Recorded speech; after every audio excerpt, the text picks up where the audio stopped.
We eat food, it's not yet in our body. It's in the donut, right? And it's got to go through the walls of the donut to get into the bloodstream so we can use the vitamins and minerals to make new brain cells and muscle cells and all of that. The inside of the tube is lined with shag carpeting. Big, thick shags of carpeting. They're called the villi and the microvilli. The microvilli are coated with a cheesecloth.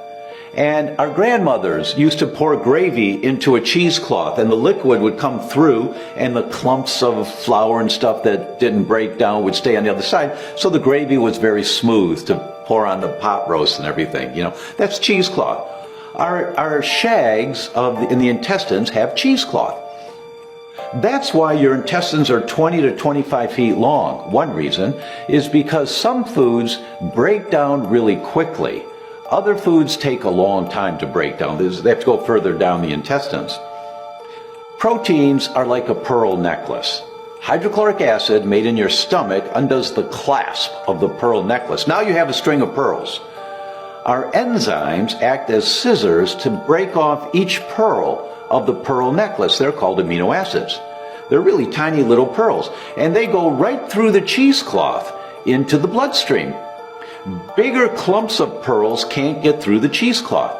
They have to go further down the intestines to be broken down small enough to get through the cheesecloth into the bloodstream.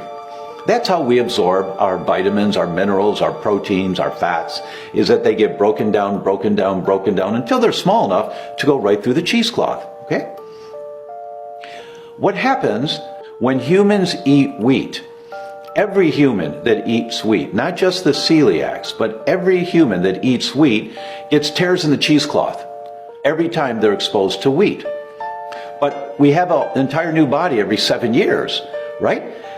Some cells turn over very quickly, like the inside lining of the gut. Every 3 to 7 days, you have a whole new lining to your gut. It's like the skin of a snake, just kind of sheds right off.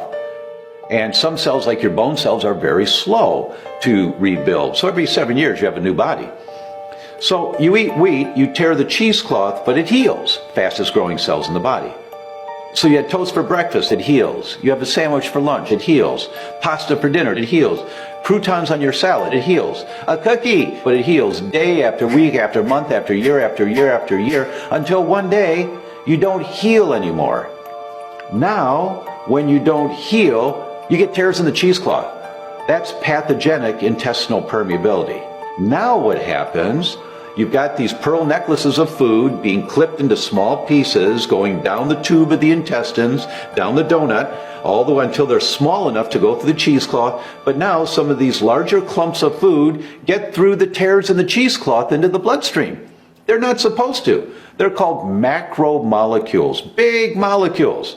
They're not supposed to get through, but tears in the cheesecloth occur, and these tears in the cheesecloth can occur and stay torn when you lose tolerance and you don't heal anymore when you're 2 years old, 22 years old, 72 years old. It just depends on when you cross that threshold as to when this happens, but it happens for everyone. So now you've got the tears in cheesecloth that don't heal, the macromolecules get through into the bloodstream, and your immune system says, whoa, what's this? This is not something that's good for me. I better fight this. I can't make new brain cells or new muscle cells out of this raw material. I better fight this. And now you make antibodies to that macromolecule. And if it was a tomato, now you're sensitive to tomatoes. Or now you're sensitive to chicken. Or now you're sensitive to beef or to bananas. It doesn't matter what it is. If you get macromolecules getting into the bloodstream, your immune system trying to protect you says, I got to fight this thing. This is not good for me. That's the person that gets a 90 food IgG blood test done for sensitivities, and it comes back, they're sensitive to 20, 25 foods. They say, oh my God, that's everything I eat. Of course it is. Your immune system's trying to protect you. So you don't shut down the immune system. You stop throwing gasoline on the fire and allow the tears in the cheesecloth to heal. Then, 6 months to a year later, you do the blood test again. Now you're sensitive to 2 foods, maybe 3. So you want to have a healthy environment of your gut. That's called the microbiome, because when you have a bad environment, you tear the cheesecloth just because of a bad environment in your gut. right? So it's not only wheat that tears the cheesecloth. There are many, many things. GMO foods will tear the cheesecloth. The glyphosate and the inert ingredients in Roundup will tear the cheesecloth. Chlorine will tear the cheesecloth. There are many, many different compounds that can tear the cheesecloth. We just know for a fact that all humans tear the cheesecloth when they eat wheat. Every time they eat wheat. So when you cross that threshold, and you can't compensate anymore and heal the cheesecloth, then you get pathogenic intestinal permeability. Remember, intestinal permeability is normal, but excessive permeability is not. So now you get pathogenic intestinal permeability. It gets into your bloodstream. Your body makes antibodies to that food, whatever it is. And then there's a mechanism called cross-reactivity. So let's take the example of wheat. The most common clump of the pearl necklace that your immune system will make antibodies to is 33 amino acids long.